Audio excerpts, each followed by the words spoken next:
Hello students, in this lecture I will be discussing with you about level shifter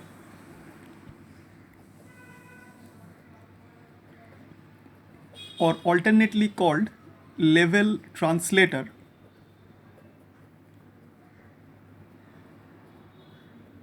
Level shifter or level translator circuit in connection to our discussion regarding differential amplifier. Now before going into the actual idea of level shifter, let us discuss the cascading of two-stage differential amplifier. So we will be discussing about the need of level shifter circuit or the working of level shifter circuit in the light of cascading of two-stage differential amplifier. We have already seen the different working in different configurations for differential amplifier. Now in this lecture we will see that what is meant by cascading between different stages. Cascading term means it is series connection. So we can say how two or more stages can be connected, preferably two stages of differential amplifiers can be connected so that the cascading of differential amplifier will be producing the overall output. Now let us consider a two-stage differential amplifier whose first stage is a dual input balanced output and the second stage is another differential amplifier driven by the output of the first stage, and it is a single-ended, that means having unbalanced output. So we are having a cascaded two-stage differential amplifier whose first stage is dual input balanced output, and the output of this amplifier will be driving the second stage, which is single-ended or unbalanced output amplifier. So at the output of this second stage, the overall final output is obtained, which is in the unbalanced mode. And so if we combine the two, we will see that both the stages will be using the emitter biasing technique, that is the combination of RE and VEE, to set up the emitter currents in the two stages. Now if we analyze this cascading differential amplifier, some of the facts that may evolve from its operation is, number one, because of direct coupling between the stages, the DC level at the emitters for the first stage rises from stage to stage. That means from going from first stage to moving into the second stage, the DC level, because of direct coupling, there will be a DC signal flow between the stages, and therefore there will be a DC level shift at the emitters that will be observed between the different stages, and this increase in DC level will tend to shift the operating point of the succeeding stages which are connected, and therefore it will limit the output voltage swing and may even distort the output signal. So this will be a big problem because of direct coupling between the stages, which will introduce DC level between the stages, a new DC level that will disturb the Q point or the DC operating condition of the succeeding disturb DC operating condition of succeeding stages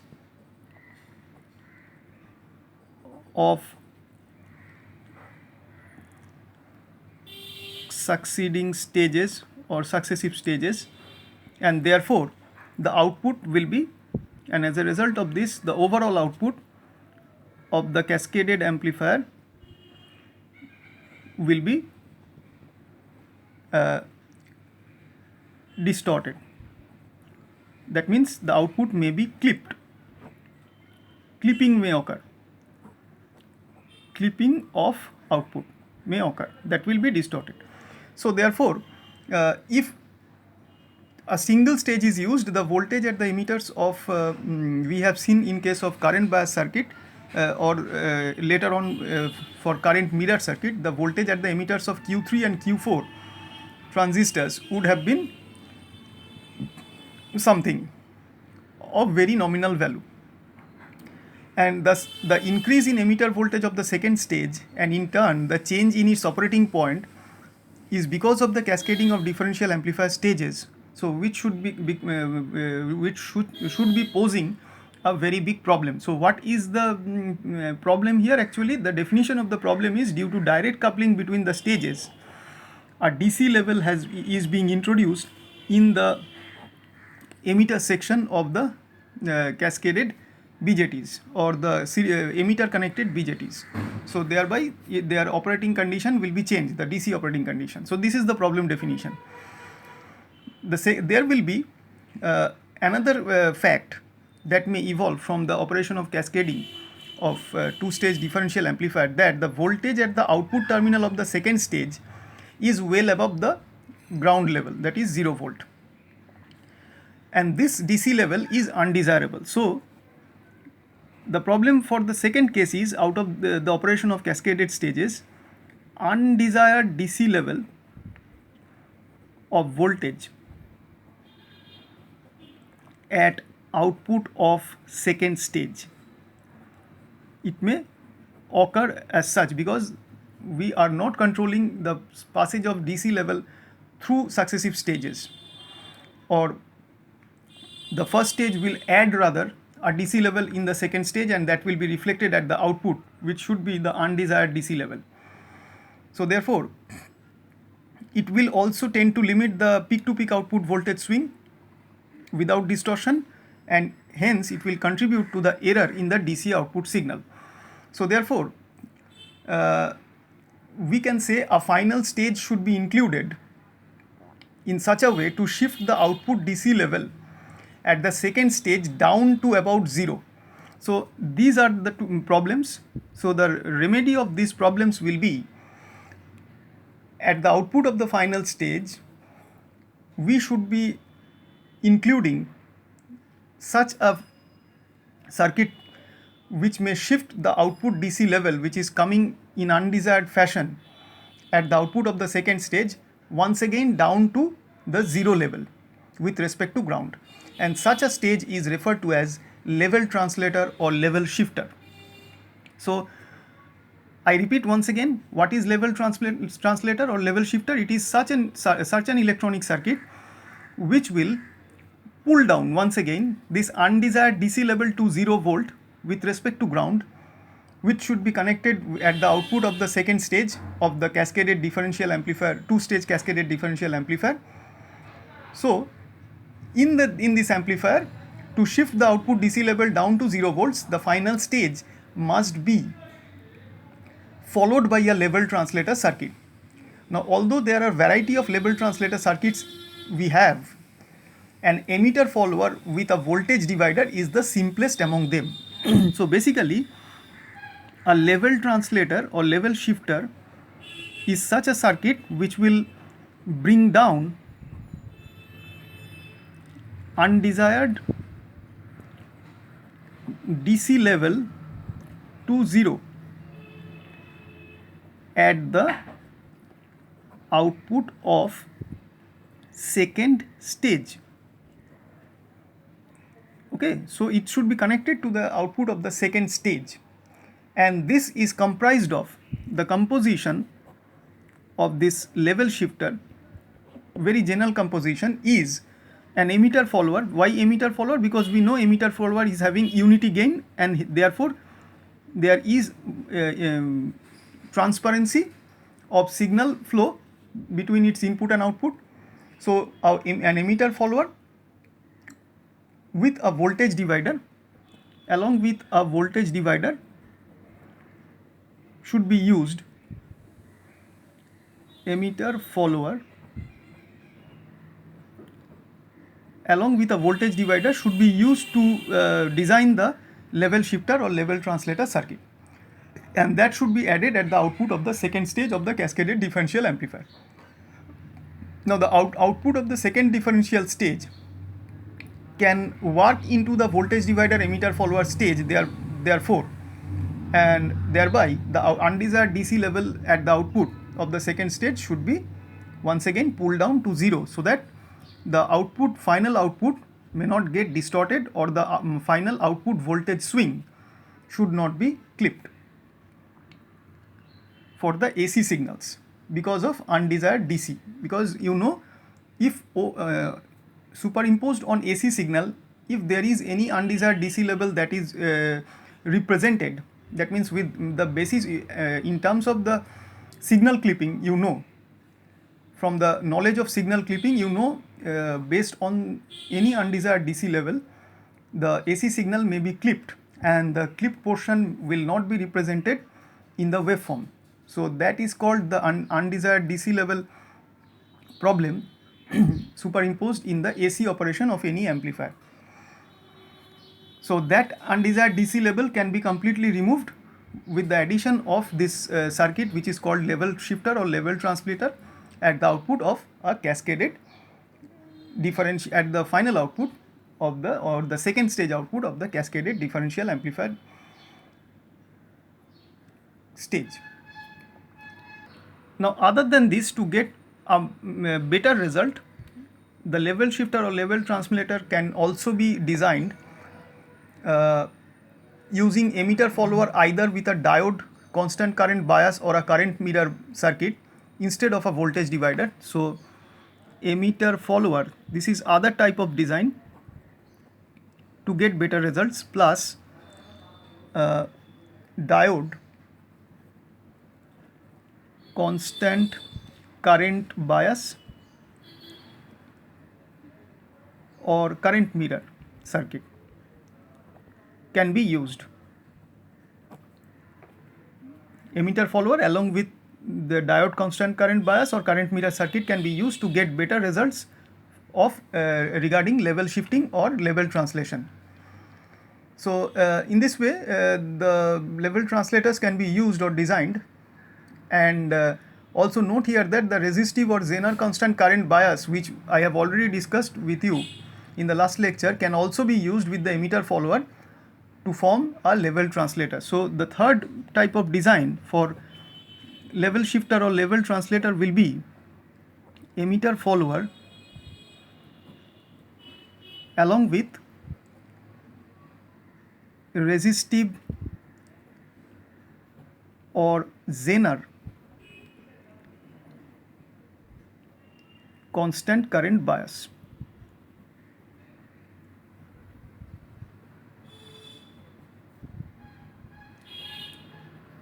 So these three different types of circuits can be designed to be used with two-stage differential amplifier, cascaded differential amplifier, for working as level shifter or level translator. So this is all about the concepts of level shifter and level translator. So now we have almost concluded the concept of discussing regarding the differential amplifier. Now let us move on to the using this concept of differential amplifier, let us move on to get the idea about operational amplifier. So till now what we have seen that basically the differential amplifier is a type of direct coupled amplifier, and when they are cascaded it will give a very high voltage gain, because cascading stages will be producing the product of individual gains for the individual amplifiers working in differential form, and as a result the cascaded amplifier will be producing a very high voltage gain. But in differential amplifiers, the matching of resistors and transistors we have seen is quite essential for the proper operation of the circuit, and because of that the differential amplifier are manufactured as individual integrated circuits, and in particular the differential amplifiers are used as building blocks to produce more elaborate circuits which are called operational amplifiers. So from the idea of differential amplifiers, we will be now moving into what is called operational amplifier.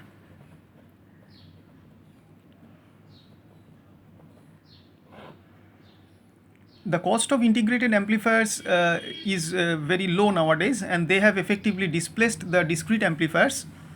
So now in this lecture, going ahead further, we will study the basic structure of operational amplifier. In short, they are called op-amp, and then analyze some typical operational amplifier circuits later on. And we will also see how the op-amp symbol, the types of op-amp looks like, and different grades of op-amps and development of op-amps. So let us first have an introductory discussion regarding the operational amplifier. So it is a direct coupled high gain amplifier. So once again, op-amp is direct coupled, as the idea is stemmed from the fact that differential amplifier, and differential amplifier is a direct coupled amplifier between the stages we have seen regarding during the cascading of differential amplifier, that they are direct coupled.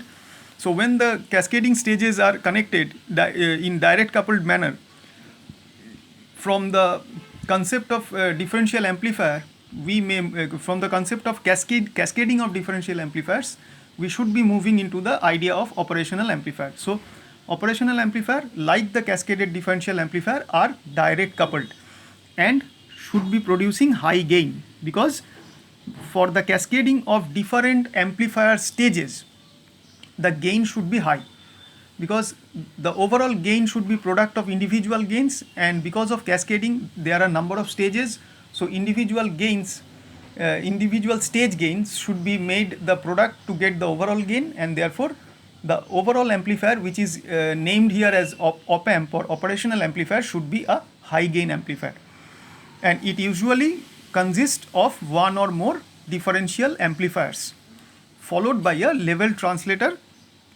and an output stage. So operational amplifier is having one or more differential amplifier stages along with plus level shifter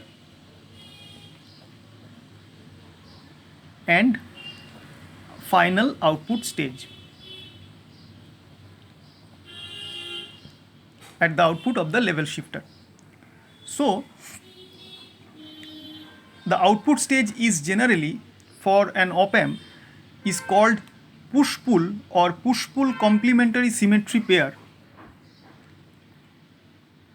Push-pull or complementary symmetry pair of transistors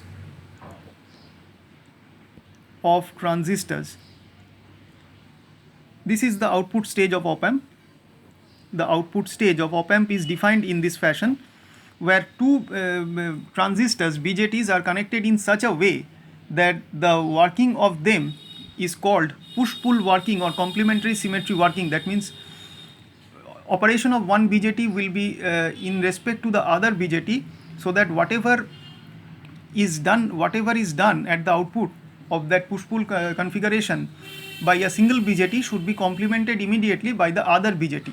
So when a single BJT will be doing a particular thing, it should be reversed by or complemented by the operation of the other BJT, and that is called the push-pull complementary symmetry, and that operation will be symmetrical with respect to each other of the BJT, which is part of that push-pull configuration, and this is used at the output stage of this operational amplifier, and operational amplifier is available in different single integrated circuit package. Okay. Now let us discuss something more about op-amp.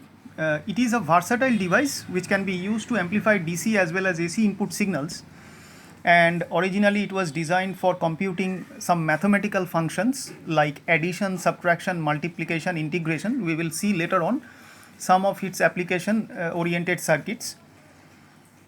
And so the name operational amplifier stems from its original use for this mathematical operations, and that's why it is called in short op-amp, because it can do some mathematical operations. So from the name operations op and amp, since it is a basic amplifier, so the op-amp name or the operational amplifier name has been given to it, and it can amplify both AC and DC as well, signal amplification.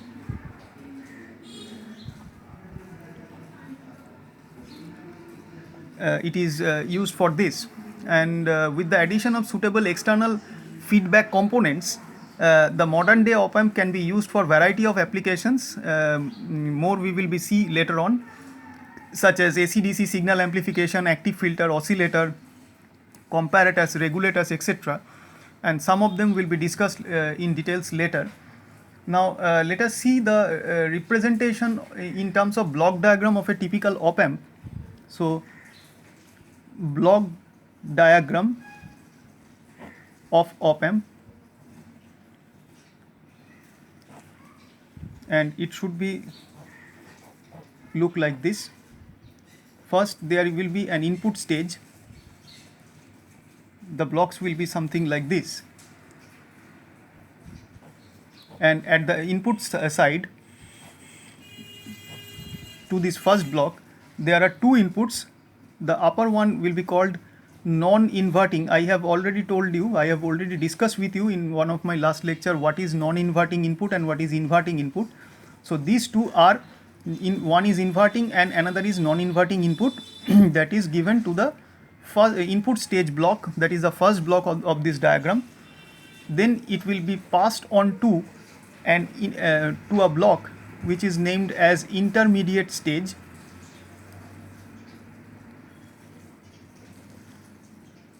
and then it will be converted to a single output, because the input stage will be giving two outputs and the intermediate stage will be giving one output, and this single output will be passed on to the third block, which is level shifting stage. And this level shifting stage will be finally drive the overall output, which is the output stage, overall output stage of this diagram, and from its output the final output is obtained. So this is the basic block diagram of op-amp. For the first one, the input stage is dual input balanced output differential amplifier. This is dual input balanced output. That means for the first stage or the input stage is used as dual input balanced output differential amplifier, that is used for this first stage, that is the input stage. Okay. This stage generally provides most of the voltage gain of the amplifier. So this is the preliminary stage or the main stage of this total 4 stages, out of this total 4 stages, and it will provide most of the voltage gain of the amplifier, this first stage, and also it establishes the input resistance of the op-amp, because it is directly connected to the two inputs. So it will be establishing that. And the intermediate stage, the second block, which is the intermediate stage, is usually another differential amplifier, and it is dual input unbalanced output. It will work in this configuration: dual input unbalanced output differential amplifier. Okay, the second stage. That's why you can understand why it is having two outputs but it is having one output, because of unbalancedness for the intermediate stage. So this intermediate stage is unbalanced, is giving us unbalanced output, which is driven by the output of the first stage. As we are getting the in terms of the connection, the first stage will be driving the intermediate stage. So in most of the amplifiers, this intermediate stage is basically dual input unbalanced output, and because of direct coupling is used between them, this is basically DC coupling or direct coupling. So therefore, there will be every chance for DC level shift between the input stage and the intermediate stage, or that means between the first two blocks. So therefore, the DC voltage at the output of the intermediate stage. So when it comes to the output of the intermediate stage, what we will see, because of this DC coupling between the first two blocks, the output of the intermediate stage will be shifted with respect to a DC level, and therefore it will be remaining well above the ground potential at the output of the intermediate stage. Hence, the level translator shifting stage should be used at the output of the intermediate stage to pull back downward to 0 volt the output of the intermediate stage at the output of the level shifting stage with respect to ground. So here in this point, in this stage between the intermediate and level shifting, the output is DC level shifted, and which is undesired. So therefore we are using at the output of intermediate stage a level shifting stage. So at the output of level shifting stage, it should be pulling back undesired DC level to ground, that means 0 volt. Once again, so this is called the level shifting, so that the distortion can be avoided. Okay, so the final stage now, which is this output stage.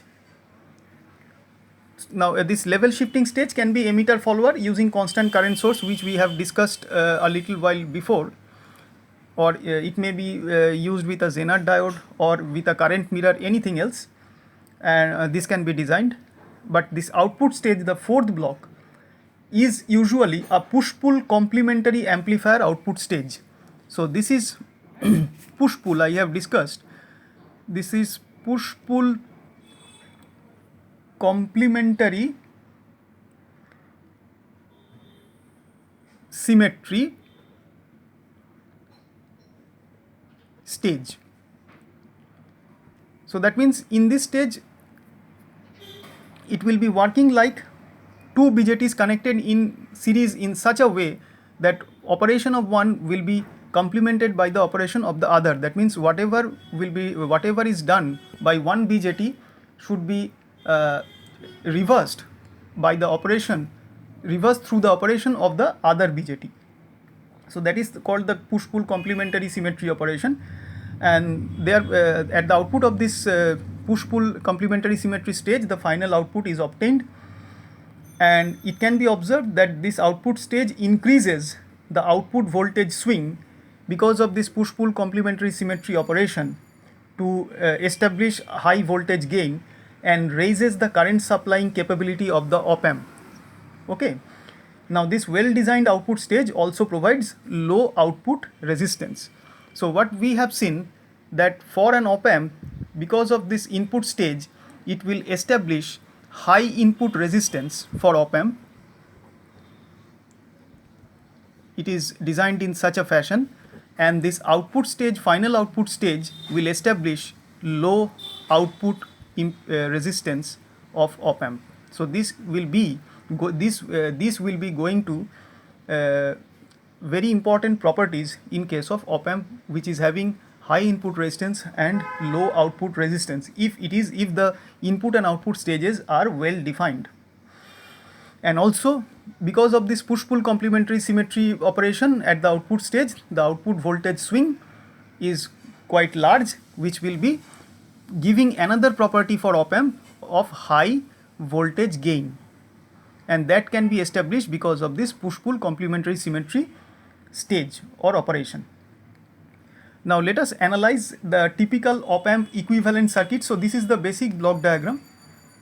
Now if we want to have the typical op-amp equivalent circuit later on, so first we should consider a specific op-amp with a simpler equivalent circuit and then perform the analysis of this circuit to determine the input resistance and the voltage gain. And then for more complex equivalent circuit will be discussed later on. Now instead of a quantitative analysis, let us first do a qualitative analysis for op-amp equivalent circuit. So what we will do later on, we will be looking at the basic equivalent circuit of op-amp, but for the time being the equivalent circuit will be having the property of high voltage gain, high input resistance and low output resistance. So later on we will be discussing with the circuit of equivalence of op-amp. Now let us see the schematic symbol of op-amp.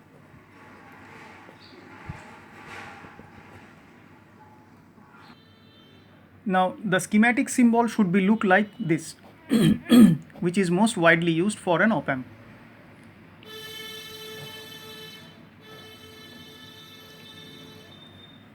It shows a minus sign and plus sign, and it is like a arrow type of symbol. The minus sign, the terminal with minus sign is called inverting input. Suppose this is V2, denoted by V2, the voltage at this terminal, and with the plus sign it is called this terminal is called this. These two are both are input terminals. With the plus sign it is called non-inverting input,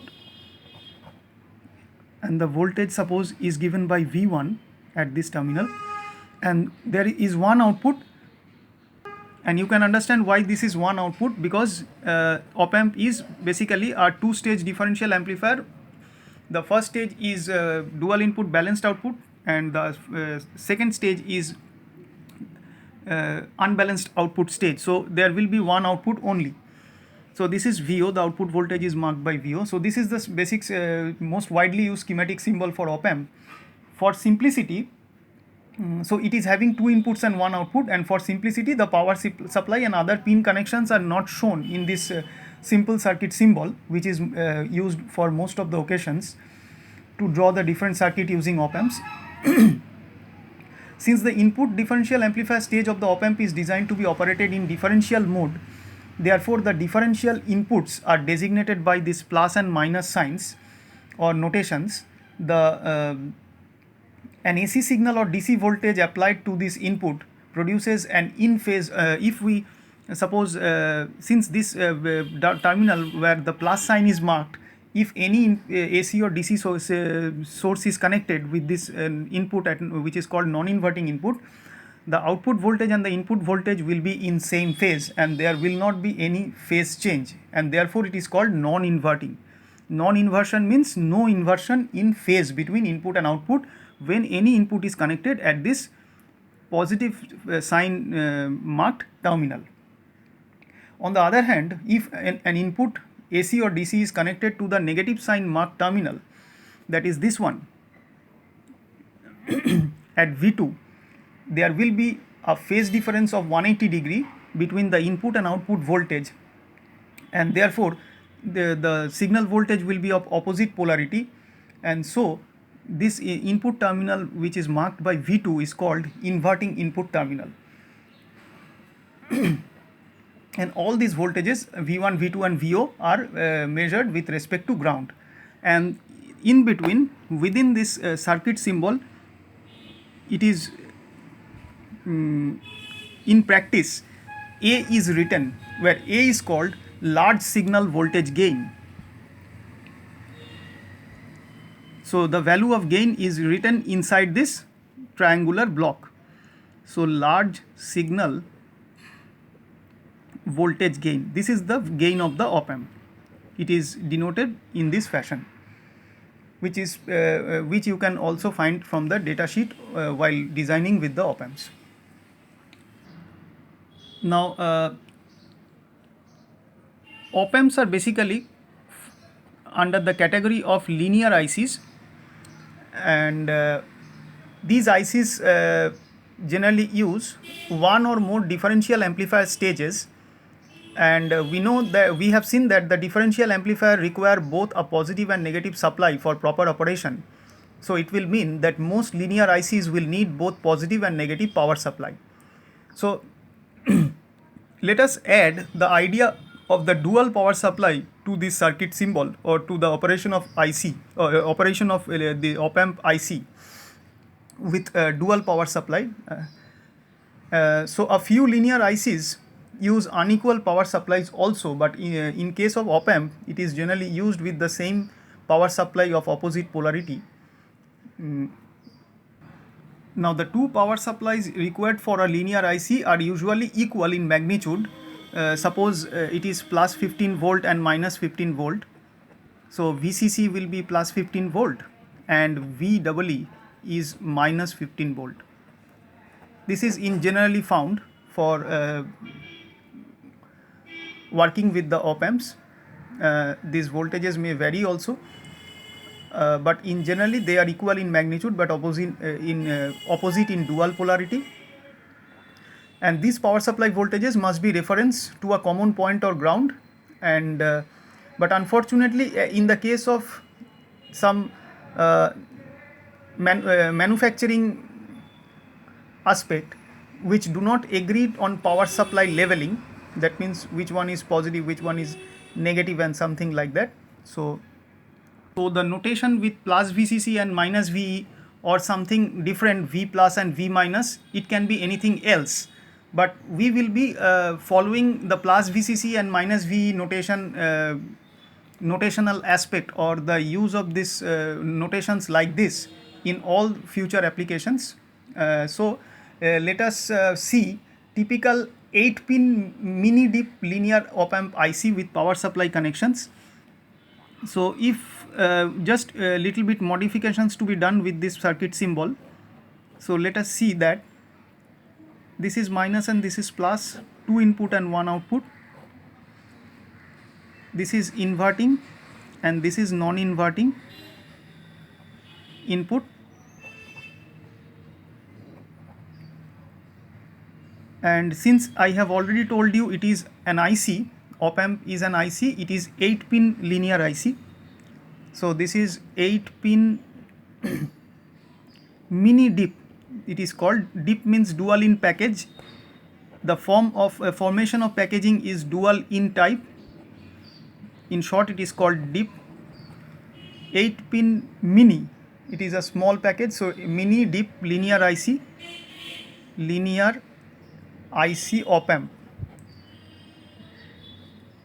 and that its diagram is given by this, where this inverting input is pin number 3 of IC, sorry, pin number 2 of IC, and non-inverting input is pin number 3 of IC, and pin number 6 is the output.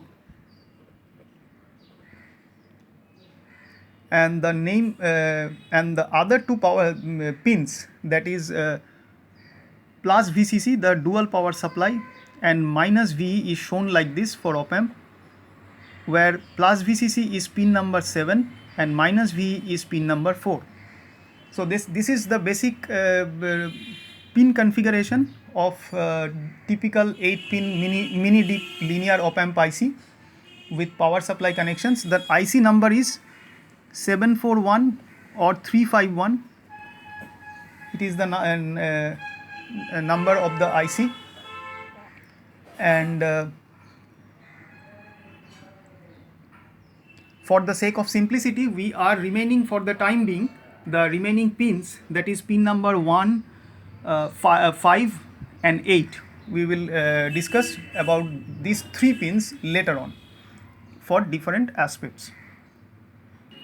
Now let us discuss 3 practical op amp problems, that is 3 practical problems that is found in relation to the working with op amps. One is input offset voltage. So this is problems with practical op amp. The first one is input offset voltage. What is this? This is the voltage that must be applied between the 2 input terminals of op amp to make the output null, that means to make the output 0. So this is one problem. So offset voltage may come instead of applying any input if there is some leakage voltage is found at the output So that should be called offset. That means for input 0, the output should be 0. So offset should be something, the term offset should be used for something which is deviated from the desired point. That is called offset. Now the second practical problem for op-amp is input offset current.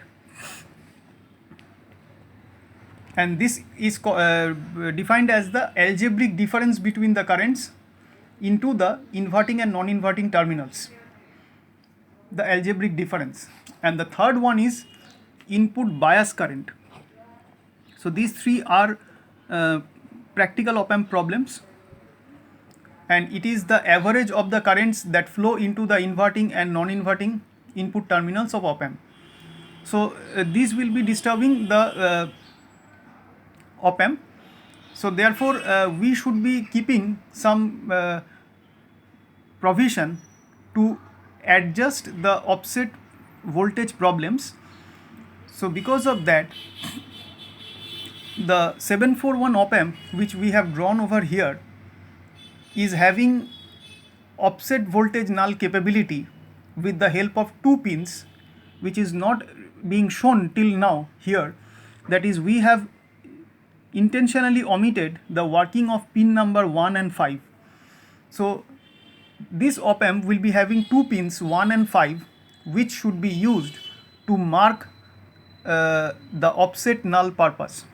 That means if we draw this op-amp circuit newly,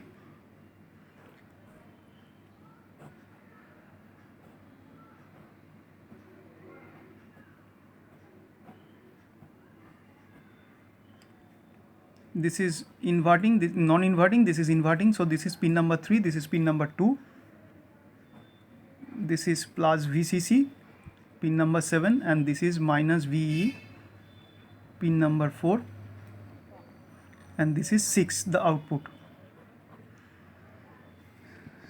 Along this there are two pins, one is 5 and 1.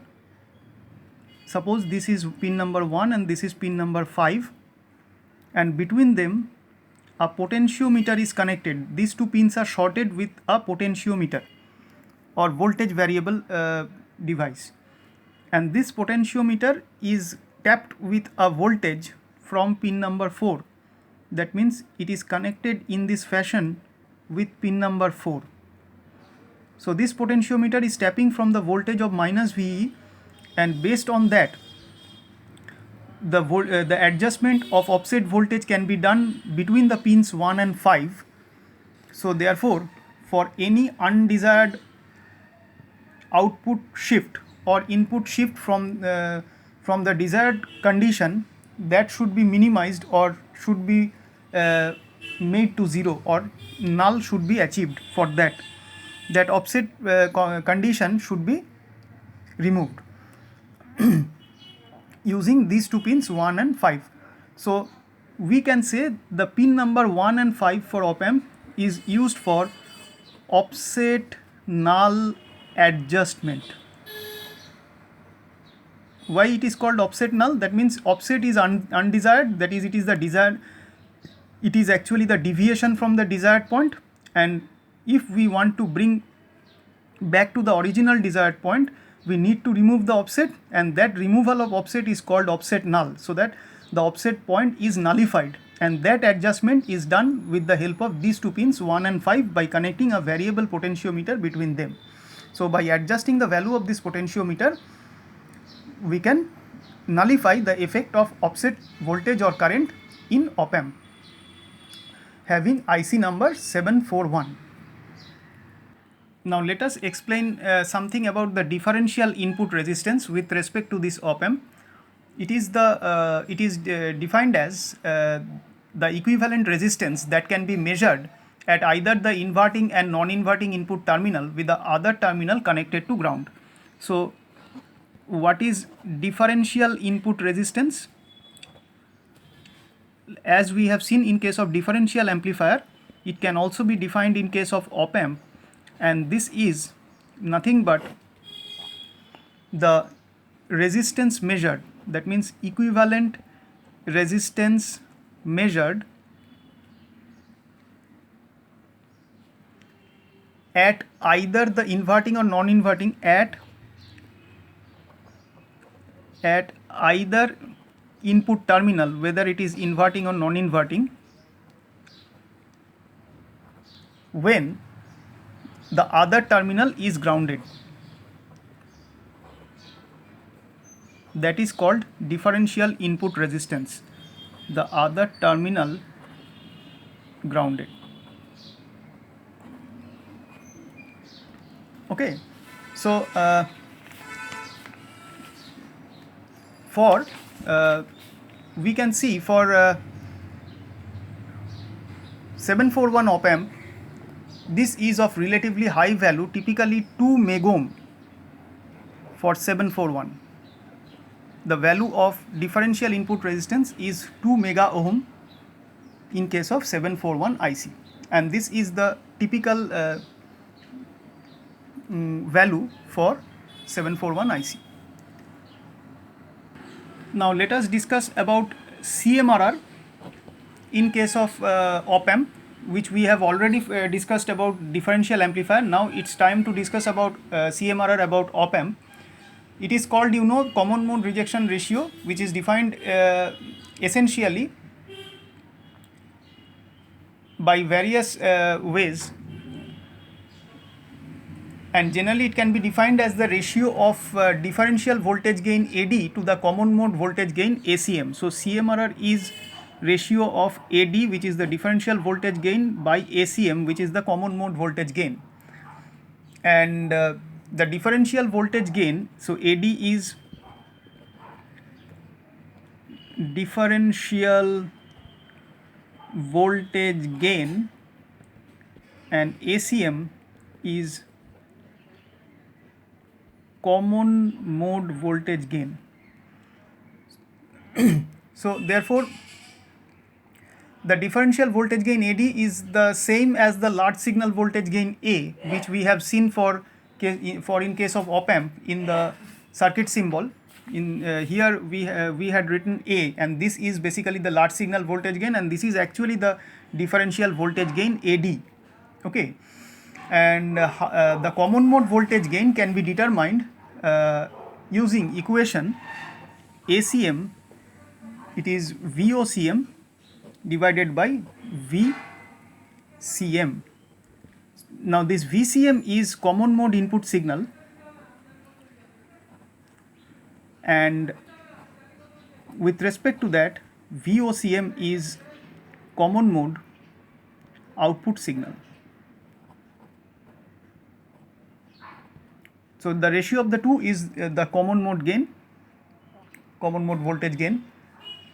So generally the ACM is of very small value, because we should be having ACM as very small value, because ACM is found because of undesired effects, because of noise and hum pickup, and so the value of common mode gain should be very small, and the differential gain should be very large, and this should be very large. So ideally we can say that CMRR should be having large gain divided by small gain, so the value of CMRR should be ideally very large, and so this, for the desired value of CMRR should be very large.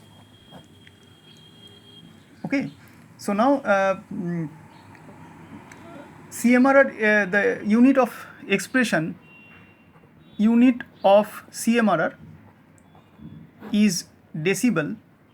It is expressed in dB because it is the ratio of gains. So CMRR should be having, although it is a ratio, but still it can be expressed in dB, as CMRR is a function of gains, so it can be expressed in dB. And the typical value for 741 IC is 90 dB, the value of CMRR. For 741C, the IC number is actually 741C, the CMRR is having value 90 dB. This is the typical value. Now if we want to draw the common mode configuration for using 741 IC, as we have done in case of differential amplifier, it should be seen that the same signal, the common mode operation means the same input signal should be applied at both the input of the op amp, and we are seeing over that this VCM is applied to both the inputs of op amp. This is non-inverting and this is inverting, and this is the output.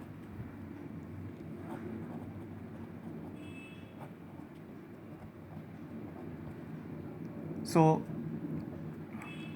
this is a common mode configuration using op amp.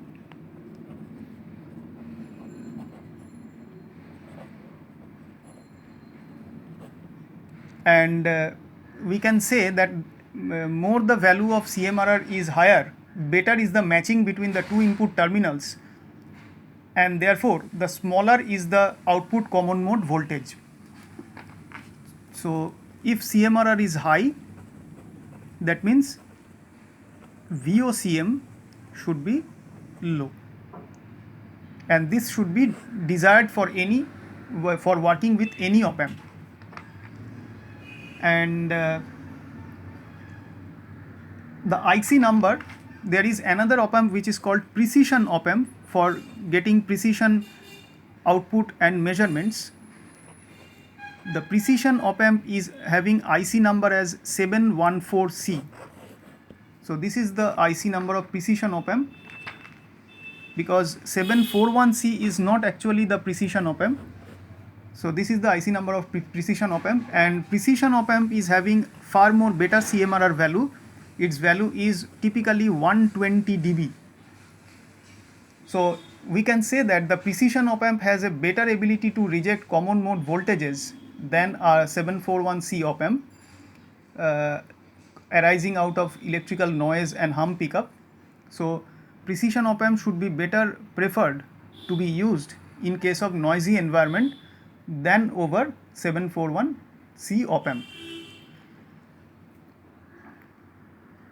Now let us see the next parameter regarding op amp, large signal voltage gain. As op amp amplifies difference voltage between the two input terminals, the voltage gain of the amplifier can be defined as, voltage gain is defined as output voltage divided by differential input voltage. So this is the definition of large signal voltage gain for op amp, differential input voltage. Empirically, by formula it is written as A, op amp voltage gain denoted by A is given by VO output voltage by VID. VID is the differential input voltage, and because output signal amplitude is much larger than the input signal, the voltage gain in this case is called large signal voltage gain for op amp, and typically its value is 20 volt peak to peak, and the output voltage, and the large signal voltage gain for 741C can be typically 2 lakhs.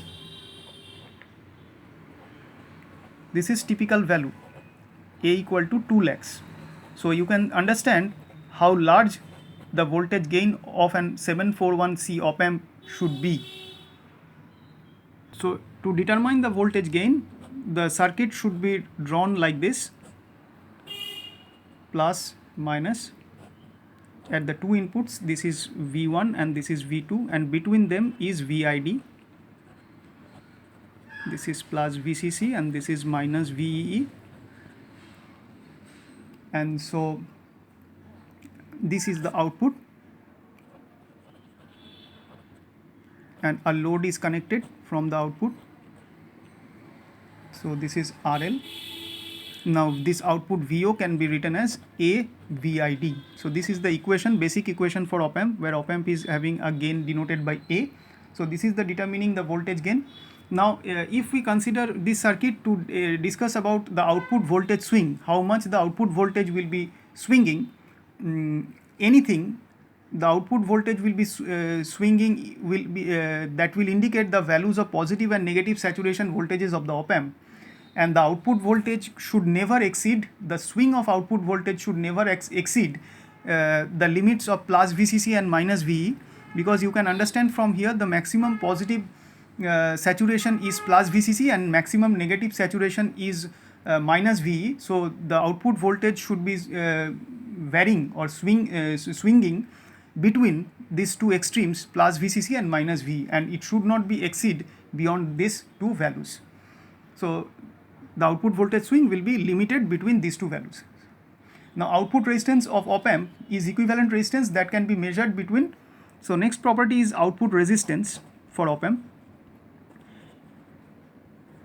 And what is output resistance? It is denoted by RO, which is the equivalent resistance that can be measured between the output terminal of op-amp and the ground.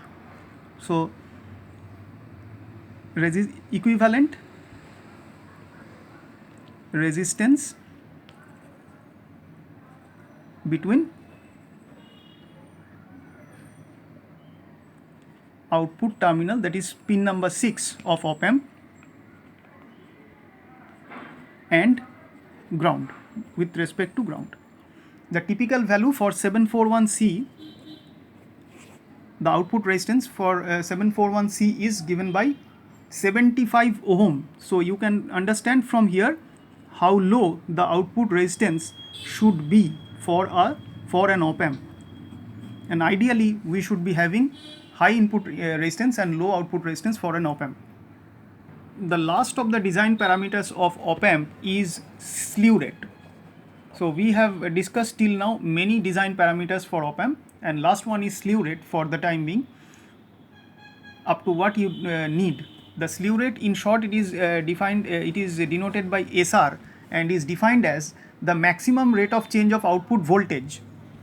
It is max rate of change of output voltage per unit of time,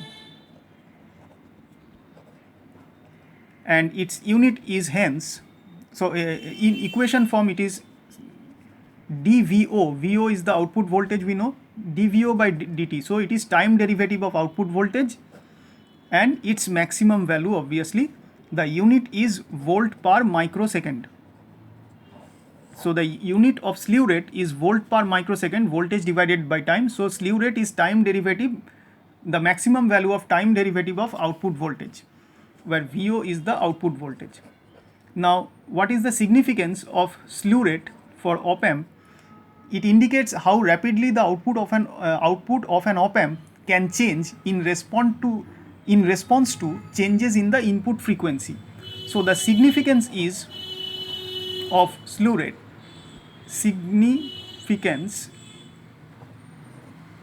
of slew rate is how rapidly output of an op-amp can change, how quickly or rapidly VO can change. VO changes with respect to time, and you know that time is inverse reciprocal of frequency. That means in respect to time changes means in respect to frequency changes. So in response to input signal frequency.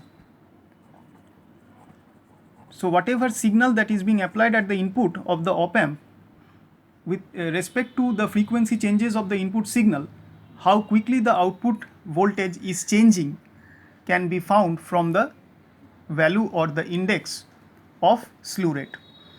Now the slew rate changes with change in voltage gain and is normally specified at unity gain. So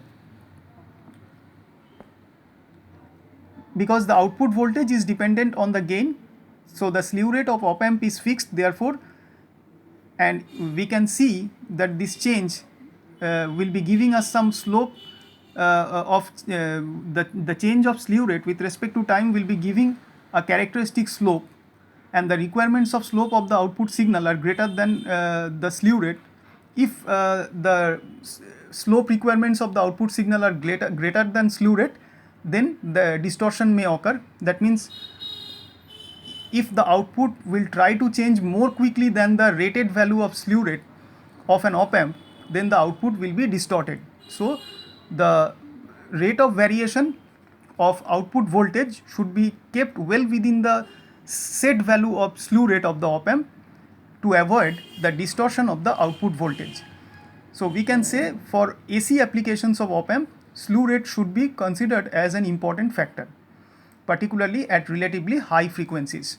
The typical value for 741C IC, the slew rate is 0.5 volt per microsecond. So this is typical value for 741C. But you can understand this value is quite a small value, so it will limit the use of op-amp for high frequency applications in many areas. So that's all we have to discuss about the different working parameters of op-amp. Thank you.